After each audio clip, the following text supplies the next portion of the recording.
Everyone, this is the Mantra Black. We're gonna react to a death battle. Goku versus Superman. Let's watch. This episode of Death Battle is sponsored by BetterHelp.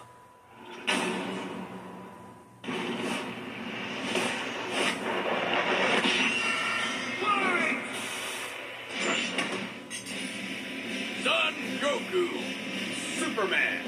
It's time to answer the ultimate question, and we're taking it all into play. We're examining Superman's extensive mainline comic book canon. Given Dragon Ball Super's contentious continuities, we'll include all three just to be thorough, plus Dragon Ball Heroes. He's with my boomstick. And it's our job to analyze their weapons, armor, and skills to find out who would win a death battle. Far away, in an enchanted land, an old master found a boy and marveled at his uncommon strength. This is the story of Son Goku.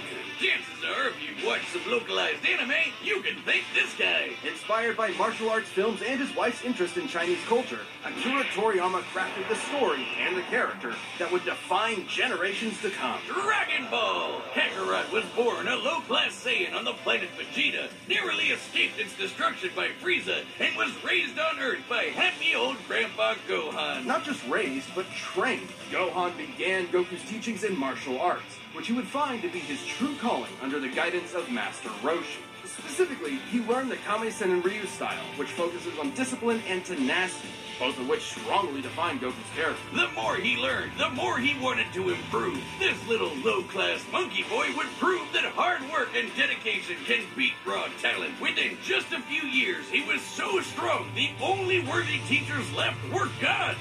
And a talking cat, but mostly gods.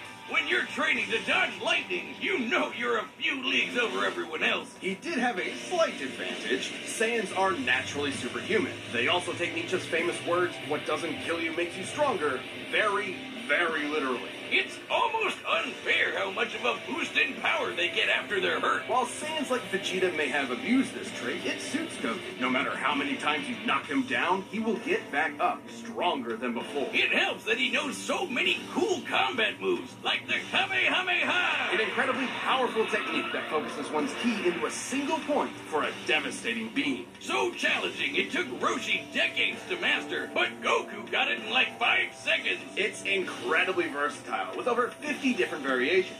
For example, Goku can curve the beam after firing, or even shoot it from his feet. But unlike most Saiyans, he doesn't just use ki to blow shit up. Moves like the Solar Flare, Energy Landmine, and God Bind require a lot more strategy and planning. Because while Goku isn't exactly book smart, he is a genius when it comes to martial arts. He doesn't just train to conquer his opponents, but to conquer himself. He's also got some different moves, like trapping you in a rice cooker. Well, pretty much any container could be used for the mop of a ceiling tank. Then there's Kaioken, a.k.a. Instant Steroids.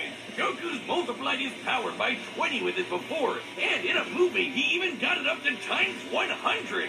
What a badass! The Genki Dama, or Spirit Bomb, is potentially his strongest attack, but it requires considerable time. Unlike Instant Transmission, which is a teleport that's instant. The way it works is Goku detects another person, like a sort of beacon, then teleports to their location by launching himself through an alternate dimension where time stands still. Yes, according to the Daisenshuu guidebook, it's a dimension hop. You can actually see this in between space in some movies and games. And the dubs wanted us to think it shot Goku's molecules around at light speed.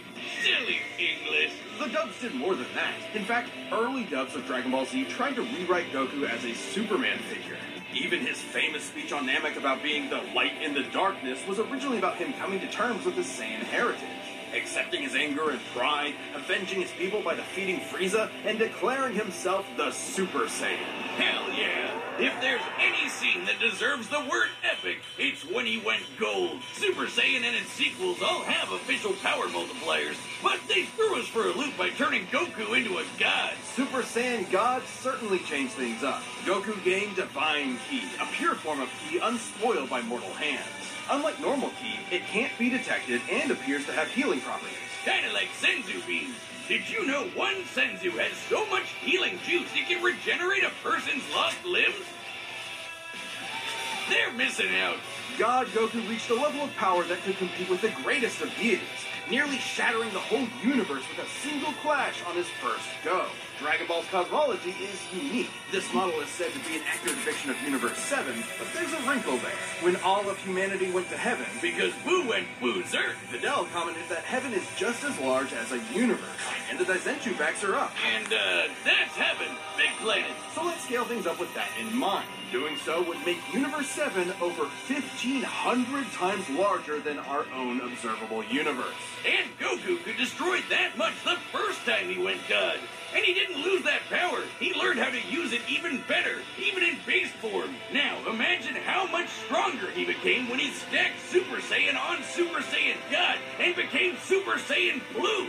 Super Saiyan God, Super Saiyan. Yeah, not saying that. Or after he trained with some almighty angels. Or when he perfected the blue hairdo and stacked Kaioken on top of that. Goku has certainly performed great feats with God Ki, breaking through Hicks' time stop by forcing himself into the future, holding off Infinite Zamasu, who was a sentient timeline, defeating Jiren, who shook the entire world of Void by just walking. He even tried out Hakai, the destruction god move that nopes you out of existence. Your being and your soul erased from all of time and space. Culminating in his greatest form, Ultra Instinct.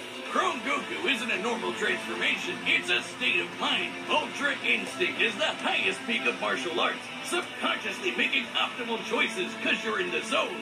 Doing without thinking. Something Goku has always been trained to do. Technically, it can be used in any form, but when perfected, Autonomous Ultra Instinct makes you untouchable. No matter what comes his way, Goku will automatically dodge, block, and counter to the best of his ability, even pushing his body well beyond his physical limits. So far beyond, in fact, Ultra Instinct can summon a massive avatar to defend him when his own body can't. That sounds really intense. It is, which is why he's developed incremental versions of it for specific uses. It's extremely difficult to maintain the full form for long. Until you get to Dragon Ball Heroes, aka Dragon Ball fanfiction gone Kaioken times 1,000. While technically a different continuity, CC Goku is functionally a stand-in for the mainline Goku. His history and powers are the same, making his story just as much of a what-if scenario as the multiple super continuities. The only real difference is Toriyama's not really involved. This Goku used instant transmission to teleport through time and dimensions. He outsped a god who could see the future. He defeated Dark King Fu, who was gonna rewrite the entire universe. Hell, this series even makes GT cool. Xeno Goku can break space-time just by going Super Saiyan 4. Looking back at that goofy monkey boy chopping wood and punching dinosaurs, it's almost overwhelming to think about how far Goku has come, how much he's had to face. But no matter the challenge, he takes it head-on and pushes through. Showing everyone, everywhere, how to go even further beyond. Faster than a speeding bullet, more powerful than a locomotive. It's a bird, it's a plane, it's Superman. Geez, just a locomotive? People in the 40s needed bigger imaginations. Born on the far-off world of Krypton, the infant Kal-El was sent to Earth by his parents, narrowly escaping Krypton's destruction. Raised by farmers as Clark Kent, he eventually became Superman, champion of the oppressed, the man of tomorrow. If you've only seen the movies, forget him. Comic book Clark's not the perfect Boy Scout. And he's definitely not Jesus.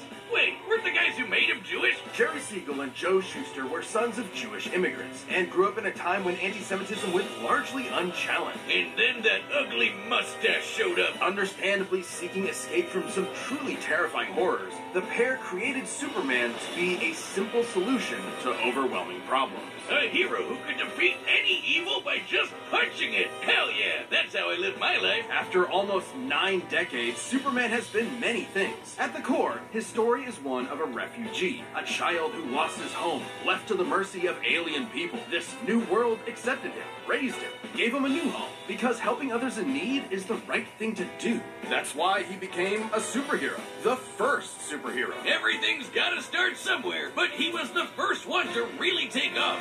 I mean, not literally. It took a while, actually, before he learned how to fly. In fact, when Clark discovered his Kryptonian heritage, he struggled to accept it and subconsciously developed mental blocks, severing him from his true power, which he would uncover throughout his life. He's strong enough to shoulder press the weight of the Earth for 5 days straight, or crush coal into perfectly cut diamond. That's not how that works. He's fast enough to reach the edge of the universe in seconds, or even break the bonds of infinity. Wait, he can do all that, but Batman can punch him out?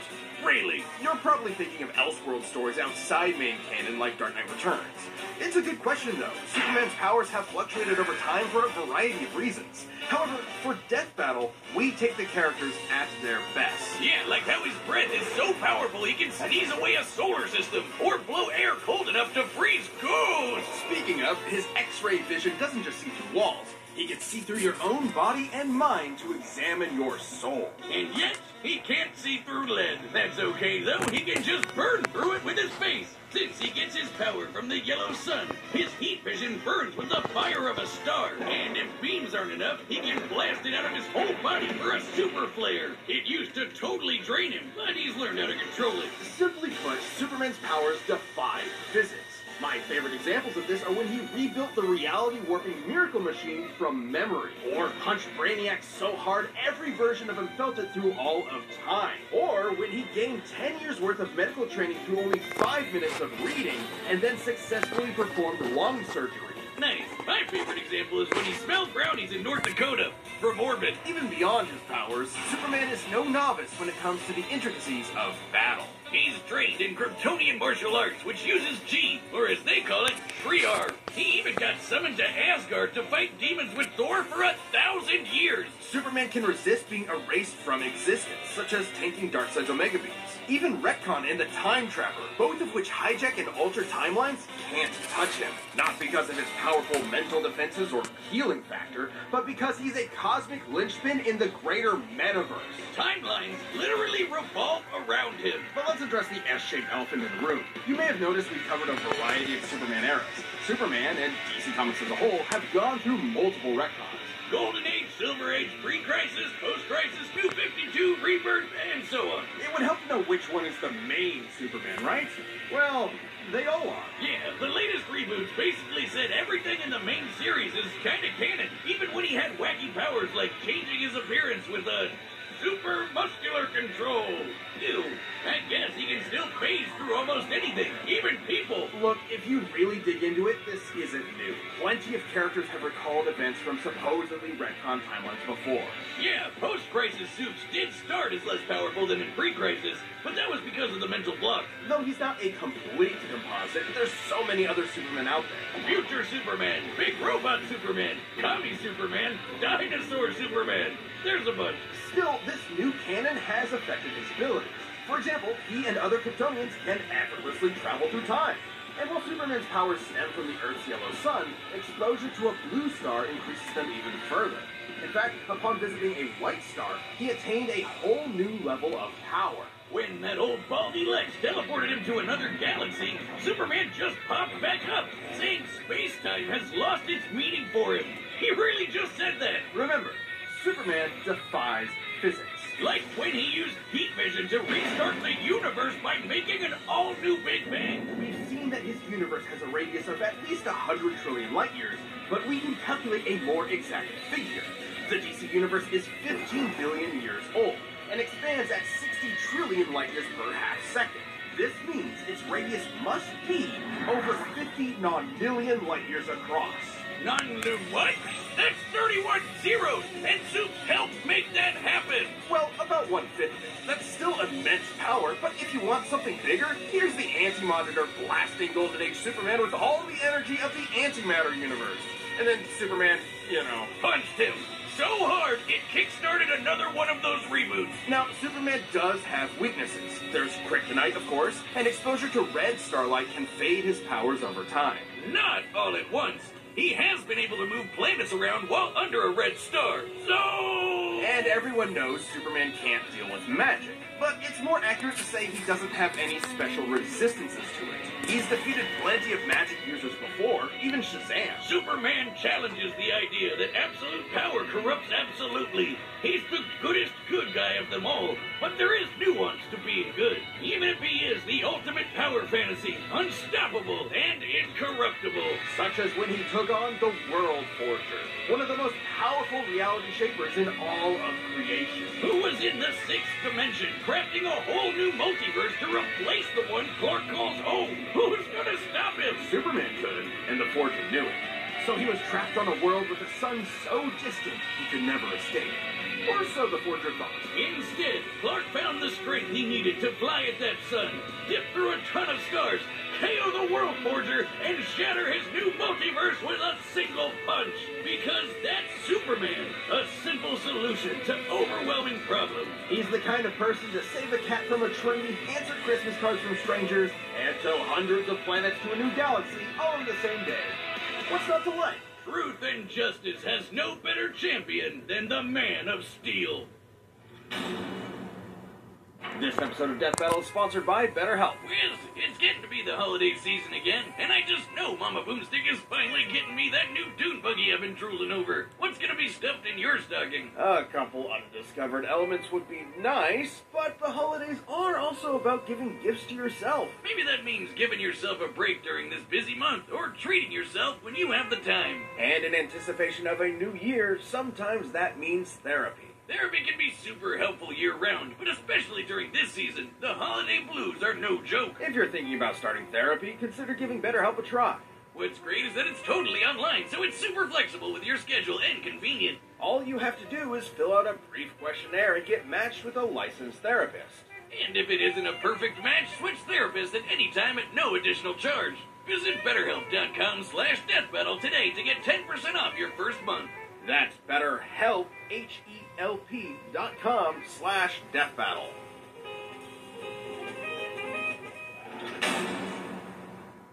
All right, the combatants are set. We've run the data through all possibilities.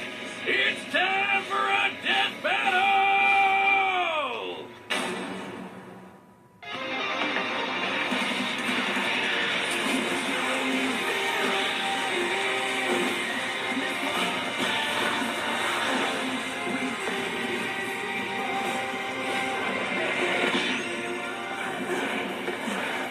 Today's the day. We'll finally settle who's stronger. If you say so.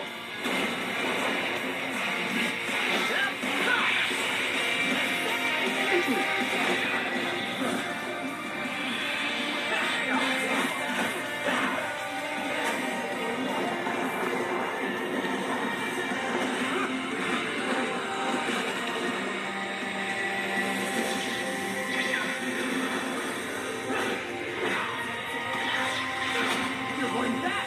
You're giving your all. No regrets. I'm doing just fine.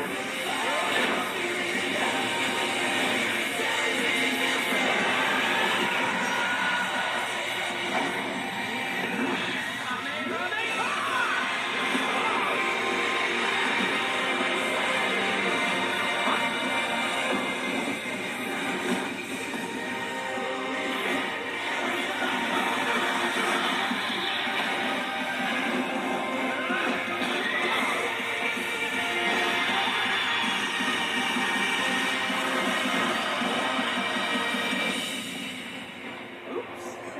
Well, I guess we can wish it back later. World made of cardboard. All right, I'll show you just how powerful I really am.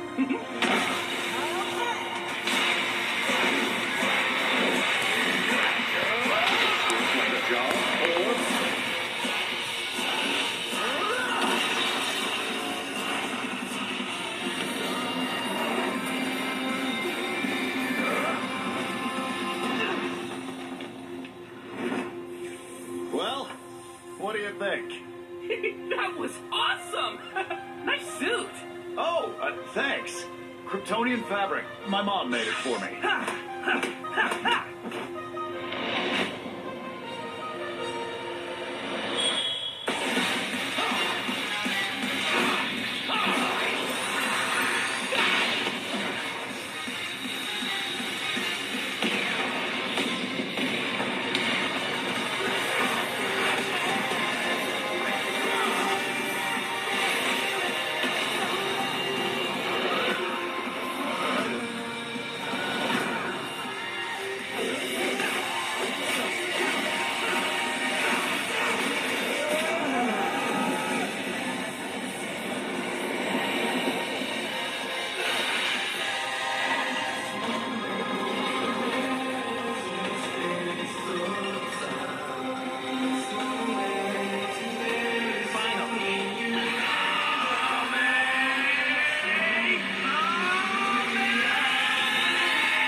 it?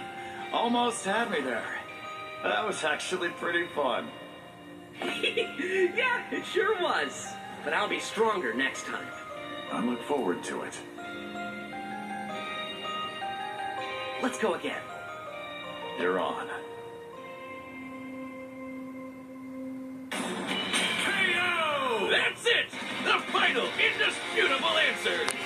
Who am I kidding? People are gonna argue this one forever. There's so many ways this battle can go, especially with all the other continuities. Yeah, for real, Goku would kick almost every other Superman's ass, except for the main one. There's a lot to cover, so let's address the 5 categories most representative of this fight.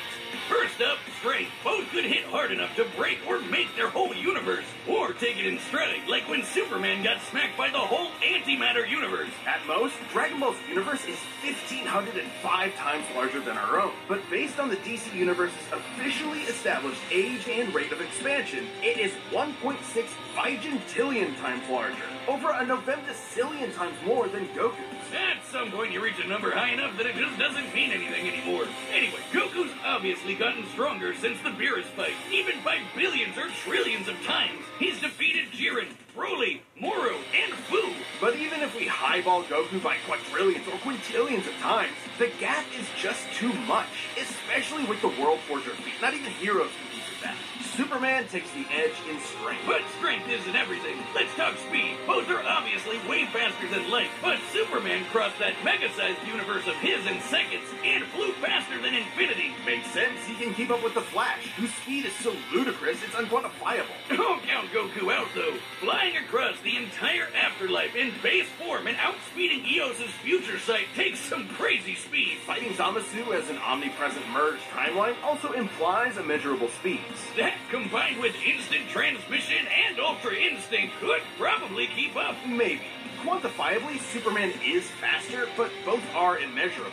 The safest bet here is to say they tie in speed. Especially when we look at skill. Goku's a martial arts master. He's definitely got better battle instincts. He wants to fight and is dedicated to his training, while Superman sees training as a means to an end. Superman's knowledge in pressure point combat and Kryptonian martial arts are impressive, but he's only used them a few times. It would be disingenuous to say he's an equivalent master of them. So Goku wins in skill, but not necessarily in experience. Don't get it wrong, Superman is not a mindless brawler. He's trained with Batman and Wonder Woman. He's even defeated martial arts experts like Cobra without powers. Goku has spent decades training, but Superman battled Norse demons for 1,000 years. He's also astonishingly brilliant, like when he reassembled the reality-warping Miracle Machine from memory. Experience obviously goes to Superman, but perhaps less obvious is our last category, powers. Kai, Spirit Bomb, Mafuba, Instant Transmission, God Ki, God Bind. How does Goku not win with those? In Dragon Ball, Ki is dependent on physical ability, so it's different from magic. God Ki is simply pure Ki, and magic isn't an auto win against Superman anyway, whose greater strength could break out of something like the God Bind. Mafuba and the Spirit Bomb would take way too long, and Goku's never successfully used a Kai before. Even if he did land it, Superman's impossible to erase from reality. Like, he's tanked Omega Beams, which do the same thing as the Kai. Superman can time travel, countering Instant Transmission's similar ability from Heroes. And regarding teleporting him to a red star, ignoring the fact that Saiyans can't breathe in space, though Goku's certainly tough enough to withstand a vacuum, Instant Transmission requires another person to act as a beacon. He can't just warp to any red star. Even if he did, Superman could simply fly away and find a blue or white star for a supercharge. And Goku could not pull off the same trick twice, as Superman could phase through his attacks. So, that's it then. Clark has too many counters, so he takes the edge in powers and it's over. Well, I think there's something else. Goku versus Superman breaches a broader zeitgeist. It's more than just two characters fighting. For a whole generation, especially in 90s America, superheroes represented an unyielding status quo. Spider-Man, Batman, Captain America rarely change who they are or what they believe in. For a lot of people, that's tiring, and Superman is an icon of that. Then along came anime. There was a whole other world of ideas and stories for us sheltered Westerners to experience, and Goku's an icon of that. So while many see this as a debate between characters, others see it as a debate of ideologies and culture. And if that's what's at stake, who wants Goku to lose? You're sure you're not overthinking this? It's That's not our intent, but it does call into question what we're doing. How can people agree with what we take as fact when fiction relies on interpretation? Are we stripping characters of their importance by simplifying them to contestants in a vacuum of violence? And if so, then what's the point? Because it's fun, Wiz. Damn it, man. There's more than one way to appreciate something. We're having a great time talking about awesome characters and slamming action figures together. And that's okay. Yeah, you're right. I'm just saying, no matter who you prefer, that battle was super, man. That's the worst pun. What? It fits them both. It's so lame. I don't see you doing any better. I do the math. The pun's your job. Well, maybe if you math as good as I punned, then Goku would have won. What is wrong with you? If you like the death battle, give a thumbs up, and I will see you on my next reaction. This has been the Montre Black. Peace.